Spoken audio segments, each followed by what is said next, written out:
हिलाली साहब, एक अदम एतमाद आ गई है, ठीक है, प्राइम मिनिस्टर साहब के खिलाफ अगर वोटिंग होगी, अगर प्राइम मिनिस्टर साहब के पास अक्सरियत है, वो जीत जाएंगे, लेकिन इतना गुस्सा किस बात पे वो कर रहे हैं, मुझे ये समझ में नहीं आ रही। देखिए, मैं तो नहीं समझता हूं कि वो गुस्सा पे है, वो तो हंस रहा है, वो तो शुक्र कर रहा है उनकी कि तुमने नो कॉन्फिडेंस मूव किया है। वो कहता है शुक्र है, अब मैं एक बॉल में 3 विकेटें गिराऊंगा। पता नहीं आपने उधर किधर गुस्सा देखा, वो तो बड़े मजाक से कहा। नहीं सर, जब वो ऐसे कह रहे मैं छोड़ूंगा नहीं, ये देखना अब तुम्हारे साथ करूंगा क्या, ये इंसान गुस्से में ही बातें करता है ना, प्यार में तो नहीं करता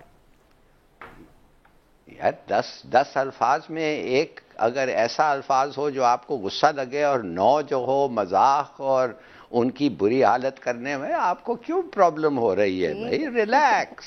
ओके। ये अदब सीखने के लिए ये नहीं निकले हैं, ये लफ्ज की चुनाई पे नहीं निकले हैं, ये एक हीटेड पॉलिटिकल डिबेट हो रहा है।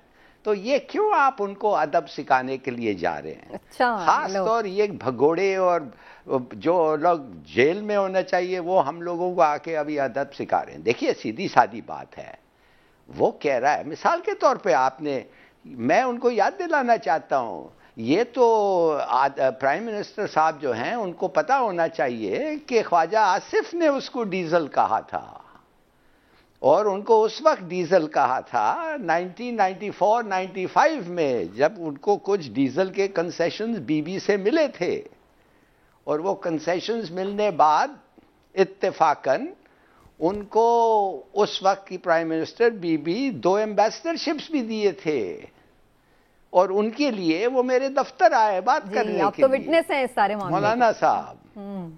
हाँ, तो मैं समझता हूं कि ये सब बातें होती हैं, ये पॉलिटिक्स है। ठीक है। असली बात ये है कि आप पूछें कि 162 लोगों को ये किस तरीके से ऑपोजिशन पार्लियामेंट में पेश करेगा। 172 कितने आएंगे? 172 नहीं, वो तो 10-20 तो 10, आप सुनिए ना, 10-20 तो उन्होंने खरीदा हुआ है ना, उनको तो रिश्वत देके 20-20 करोड़ देके अलग रखा हुआ है। उनके अपने लोग की मैं बात कर रहा हूं। अच्छा। कितने लोग हैं उनके अपने जो आएंगे, और कितने बीमार हो जाएंगे? तो वो जो बीमार हो जाएंगे, वो उन्होंने तो नहीं पैसे लिए हुए लाली साहब, कहीं वो भी बीमार पैसे लेके तो नहीं हो जाएंगे? अगर इधर से ऐसा है तो उधर से भी तो हो सकता है ना। नहीं, मगर देखिए, वाह, आप तो बात ही नहीं करनी देती, थोड़ा सुन ले, because your questions will be even better. देखिए, एसएचओज पहुंचेंगे, एएसआईज पहुंचेंगे और कह सकते हैं आपका कोई एक पुराना करप्शन केस है और 2-4 नए भी आ गए हैं। अच्छा। क्या आप जा रहे हैं? आप छांगा मांगा भूल गए? बेगम सैफुल्लाह को एक छड़ी दिया था और कहने लगे कि ये 50 नून के जो हैं इनको कमरे से निकलने ना दो, मारो इनको अगर वो निकलने की कोशिश करें। देखिए, there is a lot to happen. ठीक है। पता नहीं, हार गया, खत्म हो गया, तबाह हो गया, इसके हिज वर्ड से this and his word nonsense. कुछ नहीं हुआ है। अखलाकियात पे बात ही नहीं करनी चाहिए। वो आदमी अभी बहुत चीजें होनी है। ठीक है हिलाल साहब, मैं आती हूँ आपकी तरफ दोबारा, लेकिन इमरान साहब, हिलाल साहब ने वो कहते हैं ना गाली मुकाती है कि यार गाली ना करो, वे सारे एक दूसरे को बुरा भला कह रहे हैं। लेकिन अगर वाकई हम इस बात को एक तरफ रख भी दें, लेकिन जो हिलाल साहब बात कर रहे हैं कि नंबर्स पूरे करना, यही असल बात है, तो यही असल बात है। लेकिन मैं इस बारे में जो हिलाल साहब बात कर रहे हैं कि रुपए का लेन देन भी हुआ है, आपकी क्या राय है? हिलाली साहब ने ना अपनी बातों में खुद 2-3 चीज़ें जो है ना उनकी कंट्राडिक्शन भी कर दी है। पहली बात यह है कि वो कहते हैं जी वो तो उनको 20-20 करोड़ दे दिए।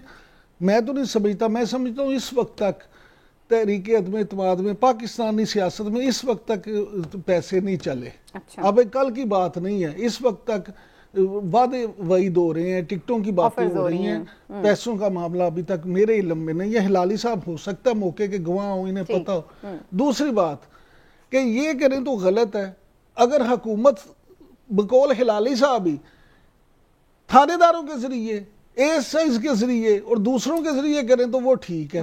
यानी ये कैसा मेरिट या डीमेरिट है कि अगर अपोजिशन करती है तो वो गलत है, लेकिन हुकूमत अगर सरकारी मशीनरी को इस्तेमाल करते हुए, कानून नाफिज करने वाले इदारों को इस्तेमाल करते हुए लोगों को जाने नहीं देती या रोकती है तो वो ठीक है। मैं समझता हूँ कि चीजें जो हैं वो तो सबके लिए एक सी होनी चाहिए। बिल्कुल ठीक। कानून तो सबके लिए एक है, ये और मॉरल वैल्यूज भी एक जैसी हैं तो सब ही उसका पालन करें, वही अच्छा है। बिल्कुल ऐसे। अब देखें ना, अब मामला ये है, अपोजिशन ये कहती है कि हमारे नंबर्स पूरे हैं, ये वो कहते हैं घोड़ा और ये घोड़े का मैदान।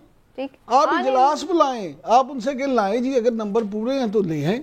नंबर पूरे हैं या नहीं, लेकिन इसके हवाले से एक काम बड़े बार बार बात होती है और वो होती है कि जनाब एस्टैब्लिशमेंट अगर न्यूट्रल रहेगी तो नंबर्स पूरे हो जाएंगे। अपोजिशन ये कहती है और हुकूमत कहती है कि वैसे इस पे तो न्यूट्रलिटी पे तो आज इमरान खान साहब ने कमाल ही कर दिया। वो कहते हैं न्यूट्रल सिर्फ जानवर होता है, और उन्होंने आज ये भी बात की कि जो आर्मी चीफ है उनके हवाले से जो आपने डीजल वाली बात भी की। मैं एक चीज़ और सुनवा दूं, पर उसके ऊपर मैं तफसील से आपका ओपिनियन लेती हूँ। डीजी ISPR ने कल कैटेगोरिकली अपनी प्रेस कॉन्फ्रेंस में एक सवाल के जवाब में कहा, आज का सियासत से कोई लेना देने नहीं, हम बिल्कुल लाताल्लुक है इससे। क्या उनके अल्फाज थे, उन्हीं की ज़बानी। मैंने लास्ट अपनी प्रेस कॉन्फ्रेंस में ये बात बड़ी क्लैरिफाई कर दी थी कि फौज का सियासत से कोई लेना देना नहीं, और ये ऐसे ही है, ऐसे ही रहेगा। And I would again request कि इसके अंदर अननेसेसरी ना स्पेकुलेट किया जाए और ना ही इस चीज के अंदर किसी किस्म की अननेसेसरी डिस्कशंस की जाए, वही हमारे सबके लिए अच्छा है। And I would not like to comment on this any मोर।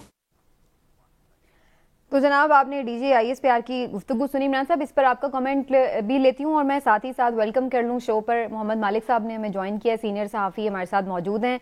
मालिक साहब बहुत शुक्रिया आपके वक्त का, आपने आज हमारे लिए वक्त निकाला। और मालिक साहब आपसे यहीं से मैं बात शुरू कर लेती हूँ। आपने भी अभी सुना होगा डीजी ISPR ने सियासत में इन्वॉल्वमेंट के हवाले से क्या बात की।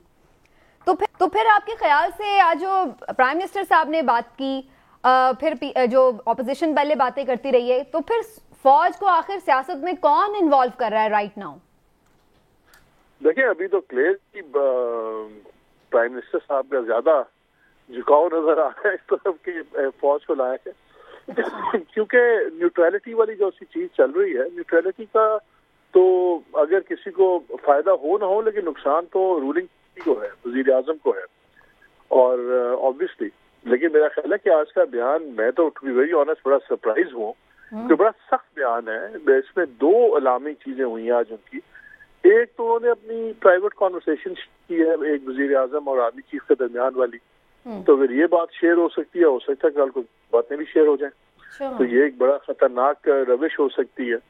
और सेकेंडली, कल ही जब एक स्टेटमेंट आया इतना इम्पोर्टेंट, उस पर यह कहना और उसमें इन्वोक कर देना कुरान शरीफ को, आयत को, कि जैसे ये न्यूट्रलिटी सडनली गलत है,